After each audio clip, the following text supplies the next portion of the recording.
Hello बच्चों, कैसे हैं आप सभी लोग।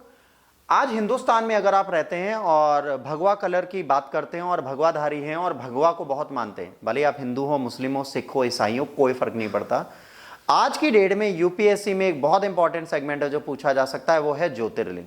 देखिए, हिंदू आस्था में सबसे इंपॉर्टेंट चीज क्या है? भोले बाबा। और भोले बाबा के बहुत सारे ज्योतिर्लिंग हैं जिनके दर्शन बहुत ज्यादा अच्छे माने जाते हैं। तो अगर भारत का मैप आप उठाते हैं और भारत का मैप बनाते हैं तो आपको इन ज्योतिर्लिंगों के बारे में पता होना चाहिए।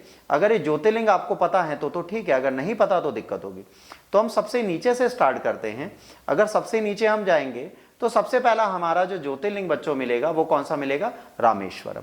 रामेश्वरम जो है वो एक आइलैंड है, वहां पर है। ये कहा जाता है ये जो ज्योतिर्लिंग था, ये ज्योतिर्लिंग भगवान राम द्वारा स्थापित किया गया था। कब स्थापित किया गया था? अगर आपने कभी सुंदरकांड पढ़ी हो तो सुंदरकांड में ये कहा जाता है जब जल से प्रार्थना की गई थी कि वो जगह दे दे निकलने के लिए। भाई, समुद्र अगर जगह खाली कर देगा तो इलॉजिकल है, आपको कुछ देने का उसका मूड नहीं होता। तो इन्होंने उससे पहले बहुत अच्छे से उनकी प्रार्थना की, भोले बाबा की प्रार्थना की, भोले बाबा ने भी उन्हें दर्शन दिए।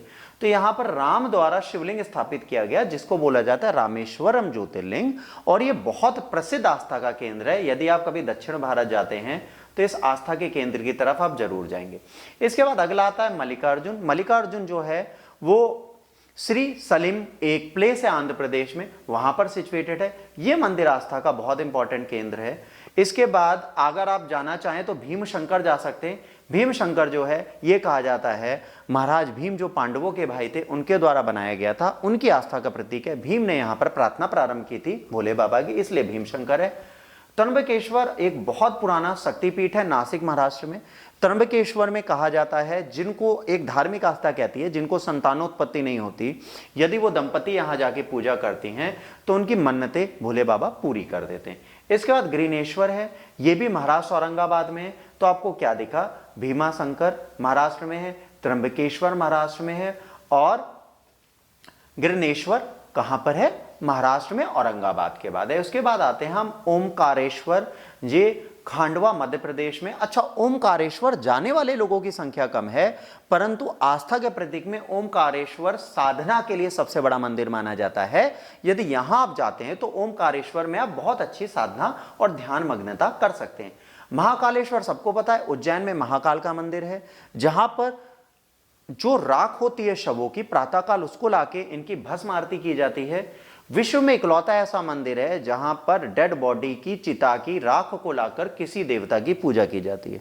तो ये एक बहुत बड़ा मंदिर का केंद्र माना जाता है। और अगर आप ध्यान से देखें तो मध्य प्रदेश भारत का एक केंद्र माना जाता है। इसके बाद इधर आ जाते हैं। इधर अगर आप बात करेंगे तो दो मंदिर हैं, एक है सोमनाथ। बाबा सोमनाथ का मंदिर इतिहास में भी हम बहुत पढ़ेंगे, मध्यकालीन भारत में पढ़ेंगे जब महमूद गजनवी आएंगे, इसको कई बार तबाह करेंगे। 1993 में गुजरात में गिर सोमनाथ के पास सोमनाथ मंदिर को उस समय के तत्कालिक राष्ट्रपति ने देश को सौंपा था। इसको दोबारा बनाया गया था भारत सरकार द्वारा और 1991 से लेकर 1993 तक में ये पूरा मंदिर बनके तैयार हो गया था।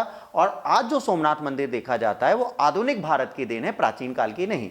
जैसे राम मंदिर आधुनिक कंस्ट्रक्शन है, उसी तरह सोमनाथ का मंदिर जो आज है वो आधुनिक कंस्ट्रक्शन है। नागेश्वर मंदिर बहुत प्रसिद्ध है, ठीक है। इसको अगर आप देखेंगे ये भी गुजरात में अवेलेबल है, ये भी एक इंपॉर्टेंट आस्था का केंद्र है, इसको भी हम बिल्कुल डिनाई नहीं कर सकते। इसके बाद अगर हम बात करेंगे काशी विश्वनाथ, काशी विश्वनाथ को आपको मैप पर बनारस में इसलिए देखना है क्योंकि इस पर आज भी कोर्ट में विवाद चल रहा है। और यहां पर यह कहा जा रहा है कि इसके आसपास की जो मस्जिद है वो नहीं होनी चाहिए, एक्चुअली ये पूरा मंदिर होना चाहिए। तो इस पर भी विवाद चल रहा है और आस्था का बहुत बड़ा प्रतीक है। कहा जाता है काशी विश्वनाथ बाबा की आराधना करने से अत्यंत लाभ मिलते हैं और लोग इनकी आराधना करते हैं। उसके बाद वैद्यनाथ है, तो वैद्यनाथ जो है ये देवगढ़ झारखंड में पाया जाता है। वैद्यनाथ की भी बहुत बड़ी आस्था है। कुछ लोग इसको बहुत अलग तरीके से देखते हैं, कुछ लोग इसको ऐसे देखते हैं कि भाई देवगढ़ में जो मंदिर है यहीं पर जब कैलाश से रावण शिवलिंग लेके आ रहे थे जिससे वो अजय हो जाते, इस शिवलिंग को इसी जगह प्राण प्रतिष्ठित कर दिया था गणेश भगवान ने। उन्हें लघु शंका करने गए, उसके पश्चात उन्हें स्नान करना होता था और भोले बाबा ने कहा था ये शिवलिंग आप जहां रख देंगे वहीं प्राण प्रतिष्ठित हो जाएगा। तो यहां पर उसे प्राण प्रतिष्ठित करा दिया गया था। इसके बाद आपको सबसे इंपॉर्टेंट न्यूज़ जो मिलेगी वो मिलेगी केदारनाथ से, भारत के अंदर है। केदारनाथ उत्तराखंड में है, जहां पर बहुत बड़ी ट्रेजेडी हुई थी बाढ़ वाली 2013 में। तो केदारनाथ भी न्यूज़ में रहता है। केदारनाथ मंदिर को भी आप यहां से पढ़ सकते हैं और समझ सकते हैं।